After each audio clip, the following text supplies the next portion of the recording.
तो क्या अखिलेश यादव के साथ गठबंधन से पुरानी ताकत हासिल कर पाएगी आरएलडी? यूपी चुनाव से पहले जाटलैंड के सबसे बड़े नेता जयंत चौधरी और अखिलेश यादव 7 दिसंबर को मेरठ में पहली संयुक्त रैली करने जा रहे हैं। चुनावों से पहले जयंत चौधरी ने एबीपी न्यूज संवाददाता राजकिशोर से खास बातचीत की है। हम आपको वो एक्सक्लूसिव बातचीत दिखाएंगे, लेकिन उससे पहले देखिए कि यूपी चुनाव पर यह बड़ा इंटरव्यू जिसमें कौन कौन से सवालों का जवाब मिलेगा आपको कि क्या जयंत चौधरी पाला बदल देंगे। ये बहुत महत्वपूर्ण सवाल ये भी कि कितनी सीटों पर गठबंधन के लिए आखिर मानेंगे जयंत चौधरी, आखिर किस पर बात बन पाएगी, क्या जाटलैंड में बीजेपी को रोक पाएंगे जयंत, ये एक बड़ा सवाल। इसका जवाब भी हम उनसे जानने की कोशिश हमने की है, वो भी आपको पूरा इंटरव्यू हम आपको दिखाएंगे। यूपी चुनावों पर यह बहुत बड़ा इंटरव्यू जिसमें जयंत चौधरी जाटलैंड के बड़े नेता। पांचवा बड़ा सवाल कि आंदोलन के मुद्दों को क्या भुना पाएंगे दोनों मिलकर, तो आखिर इन सवालों का क्या जवाब दिया है जयंत चौधरी ने, आइए देखते हैं ये एक्सक्लूसिव इंटरव्यू। कहते हैं कि उत्तर प्रदेश में सत्ता का सूरज पश्चिम से उदय होता है और पश्चिम में इस बार जिस तरीके के समीकरण बन रहे हैं उसमें एक बहुत महत्वपूर्ण फैक्टर है जयंत चौधरी, राष्ट्रीय लोकदल के सुप्रीमो। फिलहाल वो एबीपी न्यूज के साथ बातचीत करने के लिए उपलब्ध हैं। निगाहें सबकी उन पर है, ना सिर्फ प्रदेश की बल्कि पूरे देश की। जयंत जी, पहला सवाल मेरा यह है, बहुत संशय है, बड़े कयास हैं, बड़ी आशंकाएं हैं। आखिर ये यूपी के जो दो युवा हैं, ये यूपी को ये साथ पसंद आने जा रहा है? मतलब पहले साथ हो रहा है या नहीं हो रहा है? साथ पसंद करना तो जनता की बात है। नहीं, हम दोनों का भी साथ है और हम चाहेंगे उत्तर प्रदेश का हर युवा हमारे साथ आए। हमारी बात सकारात्मक तो चल ही रही थी और बेवजह ही जो है इस तरह की चर्चाएं और इस तरह के सवाल पूछे गए, जो होता है राजनीति में होता है। जब तक आखिर तक हम लोग फैसला नहीं लेंगे और उसको अनाउंस नहीं करेंगे, सार्वजनिक नहीं करेंगे, तो इस तरह के प्रश्न होते हैं। लेकिन मेरे आप आज के वक्तव्य को ना देखें, पिछले 7-8 साल से मेरे बयानों को देख सकते हैं। सोशल मीडिया पे, ट्विटर पर, सभाओं में, पंचायतों में जो मैंने स्टैंड लिए हैं, ये तो साफ होना चाहिए था कि जिस दिशा पे चल रहा हूँ मैं ऐसी कोई बिना सोचे समझे कोई मोड़ उसमें नहीं लाऊंगा। कंसिस्टेंसी, अपने इश्यूज पे खड़ा रहना, उत्तर प्रदेश का विकास कैसे होगा, वो विजन हमारा क्या है, वो चेहरा कौन सा हो सकता है, उस विकल्प को तैयार करने के लिए हमने ये फैसला लिया। पर जयंत जी, जब इतनी स्पष्टता थी, इतनी विश्वसनीयता थी, तो बीच बीच में कभी प्रियंका गांधी के साथ आपकी फोटो और उनके साथ आपका एरोप्लेन से आना, उसके बाद सुगुवाहट कुछ दूसरे स्तर पर चले जाना, तो आखिर ये सब क्या हुआ और क्यों हुआ, और प्रियंका के साथ आपकी बात क्या हुई, ये भी मेरे ख्याल से जानना जरूरी है। नहीं, ये तो कोई एक इत्तेफाक था, वो उनका एक कार्यक्रम था, वो आई एयरपोर्ट पे, मेरा कार्यक्रम होके मैं वापस दिल्ली लौट रहा था, वहाँ भेंट हुई। और रिश्ते तो हैं ही, हम राजस्थान में उनके साथ, कांग्रेस के साथ सरकार भी चला रहे हैं, और जब वो रिश्ते हैं तो उनको एक पोलाइट तरीके से उनको निभाना होता है। वही बातचीत हमने की कि देश की क्या इश्यूज हैं, उनका अपना एक पॉइंट ऑफ व्यू था, नज़रिया था, उन्होंने रखा कि यूपी में क्या माहौल वो देखती हैं, मैंने अपनी बात रखी। इससे ज़्यादा कुछ उसमें निकलना नहीं था। लेकिन जिस तरीके से प्रियंका गांधी लगातार अखिलेश के साथ आने को आतुर थी, ऐसा माना जा रहा है कि अखिलेश यादव ने, जो भी उसके पीछे कारण हो, राजनीतिक उनकी समझ होगी, उनको समीकरण नहीं समझ में आ रहे होंगे, लेकिन आपको क्या लगता है कि जिस तरीके से आपने ये तो स्पष्ट कर दिया अभी कि आप दोनों लोग साथ हैं, लेकिन अगर कांग्रेस साथ में होती तो वोटों का बंटवारा ना होता, ये ज्यादा उचित ना होता? इस लॉजिक को मैं रिजेक्ट करता हूँ। यूपी में कई पार्टियां हैं, यूपी टू पार्टी स्टेट नहीं है।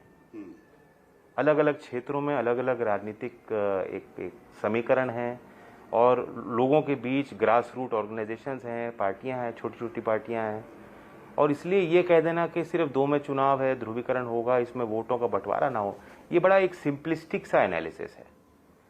और अगर कांग्रेस लड़ेगी और हम लोग लड़ेंगे, वो अपने इश्यूज उठाएं, हम लोग अपने इश्यूज लेके चल रहे हैं, वो देश की और मोदी जी की और उस सब तरह की बात कर सकते हैं। हमें तो अपना देखना है कि यूपी में कैसे विकास होगा, और इसलिए जहाँ स्पष्टता से और सच्चे खुले मन से, दिल से हम लोग बैठ के एक मत बना सकते हैं, तभी अलायंस हो सकता है। अखिलेश जी और मेरे बीच में वो रिश्ते हैं, और जगह दूसरे दलों के साथ वो अंडरस्टैंडिंग बनानी मुश्किल थी।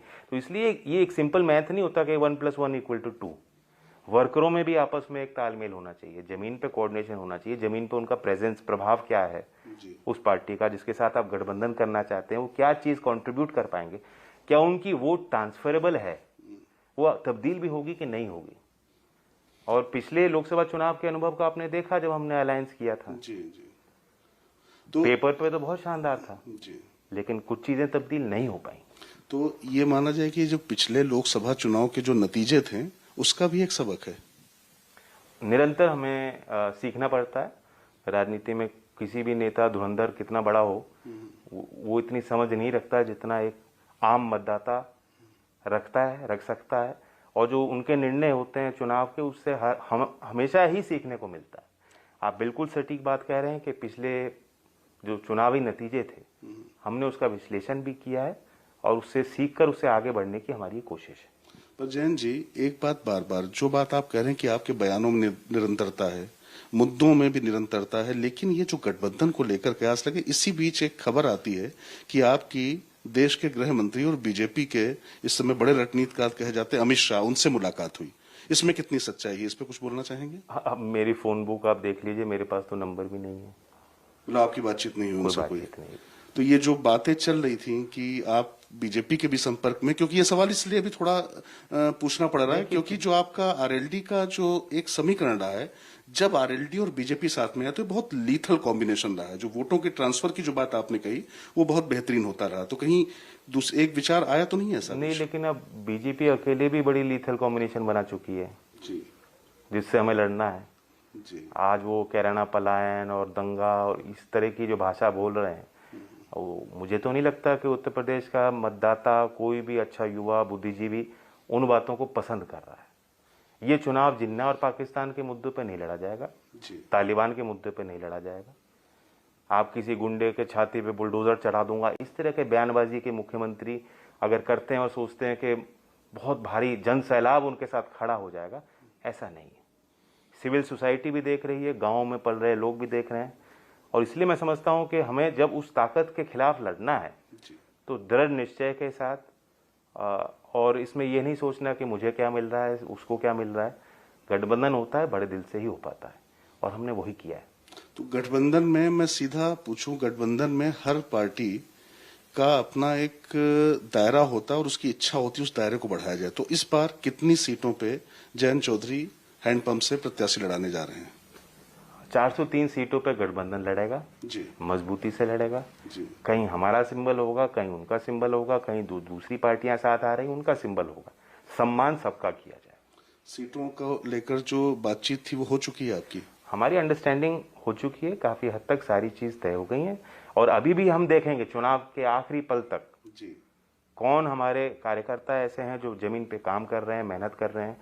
इसमें कोई चीज पक्का नहीं है जब तक आपको सिंबल ना दे दिया जाए, जब तक नॉमिनेशन ना हो जाए तब तक ये नहीं कहा जा सकता कि हमारा उम्मीदवार कौन है।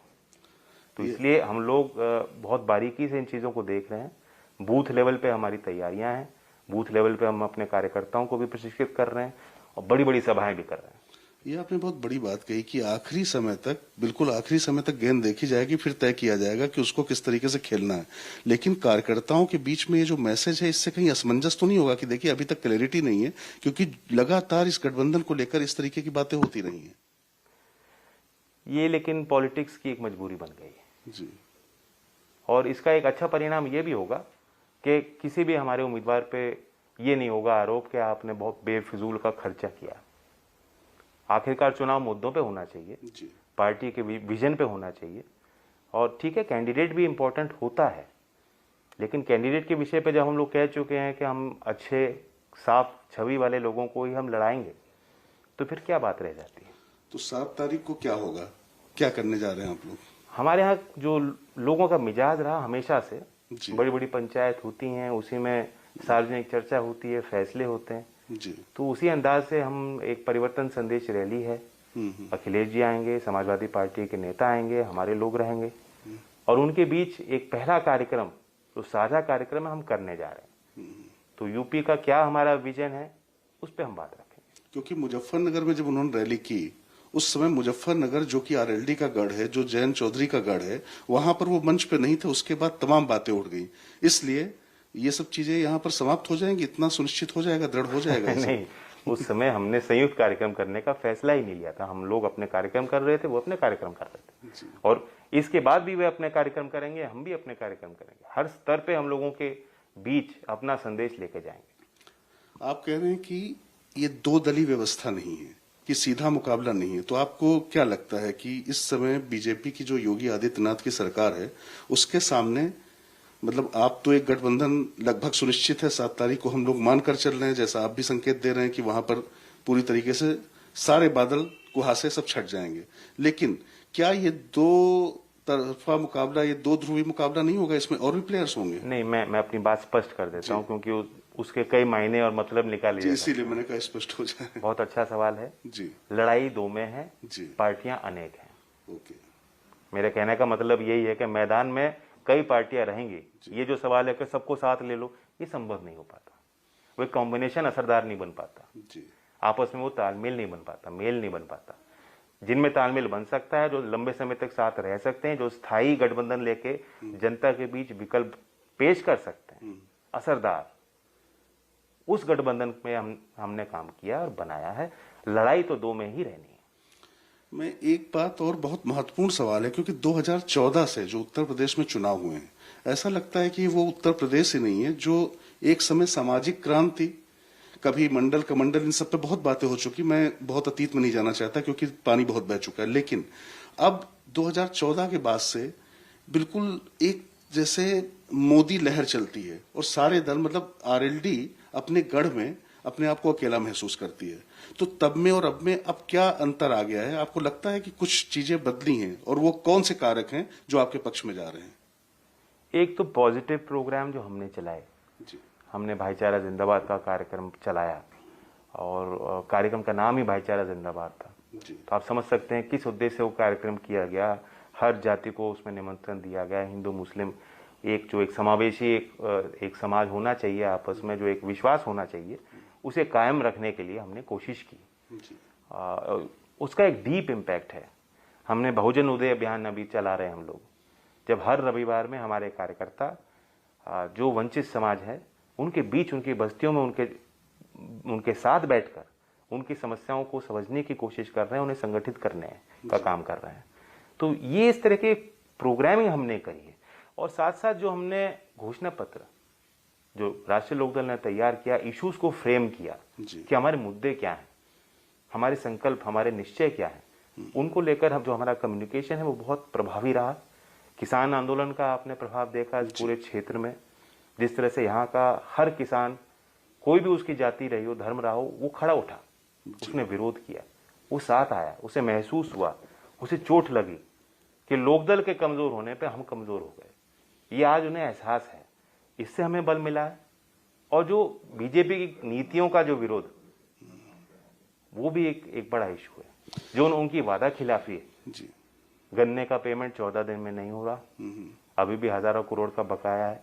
बिजली इतनी महंगी हो गई, डीजल पेट्रोल पे जिस तरह की बयानबाजी ये लोग विपक्ष में बैठे करते थे, आज कितनी महंगाई, जो अभाव है, जो नौकरियां इनको देनी थी। तो हर पहलू पे भी लोग सोच रहे हैं, जिन्होंने बीजेपी को कुछ सोच के ही वोट दिया था। लेकिन हर बार देखा गया कि ये तमाम मुद्दे आते हैं, नोटबंदी की लाइन में पूरा देश खड़ा होता है, जब नतीजे आते हैं तो कुछ अलग ही आते हैं। उसका कारण था कि नोटबंदी बिल्कुल चुनाव के पूर्व संध्या पे किया गया, लोग नहीं समझ पाए। जी। अर्थशास्त्र की जानकारियां सबको नहीं होती, वो अपने जीवन को देखते हैं, अपनी जीविका को देखते हैं, उनको बहुत बड़ी तस्वीर दिखाई गई थी। जी।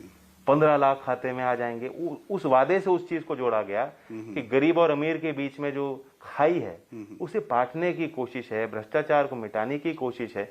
आज आप देखिए क्या स्थिति है, अमीर इतना अमीर हो गया, आपकी जो 100 और 200 टॉप लिस्टेड कंपनियां हैं उनकी वेल्थ देख लीजिए, टॉप इंडस्ट्रियलिस्ट की वेल्थ देख लीजिए, और मिडिल क्लास की स्थिति देख लीजिए, और जो सबसे निचले पायदान पे है, इसको रोज मजदूरी करके मतलब रोटी का इंतजाम करना है, रोटी चटनी उसको आज नसीब में नहीं हो रही। लेकिन अभी जैसे ही ये सब आप इन मुद्दों की बात कर रहे हैं, लेकिन अभी अचानक राम मंदिर वहां निर्माण हो रहा है, सुप्रीम कोर्ट के काशी का विश्वनाथ कॉरिडोर भी बन रहा, लेकिन अब मथुरा जो आपका गढ़ है, जहां के आप वोटर हैं, उसका मसला उठा दिया गया। पहले अयोध्या से मुख्यमंत्री कहते हैं कि पहले कार सेवा में गोली चली थी, अब कार सेवा में फूल बरसेंगे।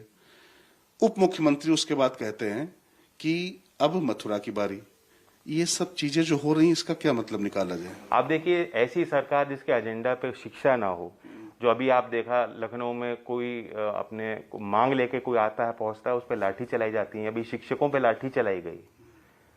आपने ये महसूस किया होगा कि कानून व्यवस्था बहुत बड़ी बड़ी बात करते हैं, लेकिन जमीन पे आप देखिए, आंकड़े आप देखिए तो धज्जियां उड़ गई हैं। कोई सम्मान ही नहीं रहा कानून का, कोई सिस्टम नहीं बच रहा लोगों के लिए, जन सुविधाएं जनता तक नहीं पहुंच रही हैं, भ्रष्टाचार बढ़ चुका है, और इनके एजेंडा पर सिर्फ एक सूत्रीय कार्यक्रम है। तो आपको लगता है कि इस पर ध्रुवीकरण नहीं होगा? मैं तो कह रहा हूं, आगरा को आप केंद्रीय विश्वविद्यालय बनाओ, मथुरा में यूनिवर्सिटी लगाओ, बनाओ, नौकरी के लिए कोई उनको बड़े कारखानों को प्रेरित कीजिए। आपने आलू आधारित उद्योग की बात कही थी, वो बहुत बड़ा उत्पादक क्षेत्र है जी। हमारे छाता क्षेत्र में चीनी की मिल थी। छाता मथुरा क्षेत्र का एक विधानसभा क्षेत्र है, पुरानी चीनी मिल थी। बीजेपी के नेताओं ने चुनाव में जाके वादा किया था, उसे हम पुनर्जीवित करेंगे। वो चीनी की मिल को जो आपने उखड़ाया है, उसे आप वापस लगवाइए। तो आप इन चीजों की बात नहीं करना चाहते, वही पुराना एजेंडा। और मैं तो उनसे उम्मीद रखता हूं कि ये लोग कम से कम जो सुप्रीम कोर्ट ने अयोध्या में जजमेंट दिया था जी, वह तो पढ़ लें। सुप्रीम कोर्ट स्पष्ट कह चुका है कि इसके बाद इस तरह के विवाद को बर्दाश्त नहीं किया जाएगा, असंवैधानिक है। पर जैन जी, दिक्कत ये होती है कि ये मुद्दे जब लोगों को समझाने की बात आती है, क्योंकि चाहे अखिलेश जी हों चाहे जैन जी हों, ये लोग एक ऐसी विरासत से आते हैं जो चौधरी चरण सिंह जी की विरासत थी। अखिलेश जी भी, उनके पिताजी मुलायम सिंह जी भी उन्हीं के शिष्य थे।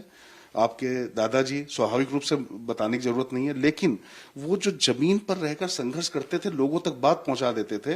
क्या ऐसा लगता है कि विदेशों से लौट के आने के बाद वो जो कम्युनिकेशन है आपका और अखिलेश जी का, कहीं वो भोथरा हो गया? आप अपने लोग को नहीं समझा पा रहे उस चीज को? नहीं, मुझे तो अब 20 साल हो गए हैं, और गांव की भाषा, गांव की बोलचाल, गांव के मुद्दे मैं कोशिश करता हूं, मैं समझता हूं। और मथुरा की आप बात करेंगे तो वहां तो ब्रजरज है जी। और आप मेरे लंग्स को देखेंगे तो बहुत अंदर आप देखेंगे मिट्टी बैठी हुई है। तो संघर्ष किया है, ऐसा नहीं। और ये ठीक है कि जिम्मेदारी हम लोगों की बनती है जी। हम लोग आक्रामक रहेंगे, हम लोग जमीन पे रहेंगे, अपने मुद्दे लेकर चलेंगे। और ये जो है, जो जिन्ना की बात, तालिबान की बात, झगड़े की बात, दंगे की बात, कैराना पलायन की बात कर रहे हैं, उनको कैसे हराया जा सकता है, पूरी कोशिश करेंगे।